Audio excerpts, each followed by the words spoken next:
ব্যবসায়ী আটক আছে।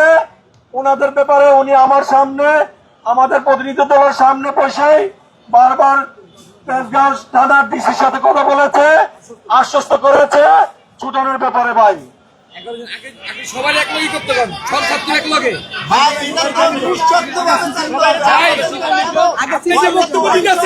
আমরা প্রত্যেকটা কথাই বলেছি।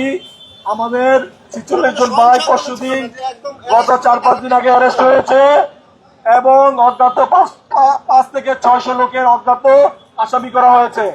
উনি আমাদের আশ্বাস দিচ্ছে, আশ্বস্ত করেছে তেজগাঁও থানা ডিসির সাথে, ডিআইজি স্যারের সাথে, আইজি স্যারের সাথে কথা বলবে এবং আমাদের এই যে আশ্বস্ত করেছে যদি সম্ভব হয় উনি বাণিজ্য মন্ত্রণালয় বা ফয়েজ সাহেবের সাথে বসানোর জন্য, আমাদের সাথে বসানোর জন্য আশ্বস্ত করেছে। আমাদের সাথে টেবিলে বসানোর জন্য, আলোচনা করানোর জন্য 6টার ভিতরে যে 11 জনটা নিচ্ছে 6টার ভিতরে ফেরত দিতে হইব। 6টার ভিতরে শোনেন, এটা তেজগাঁও থানার ডিসি সাহেবের আন্ডারে। এইটা আমাদের মাসুদ স্যার আশ্বস্ত করছে শাহবাগের আন্ডারে।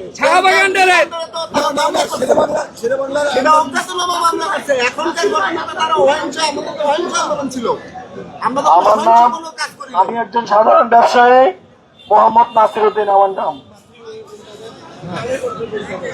ধন্যবাদ সবাইকে, ধন্যবাদ।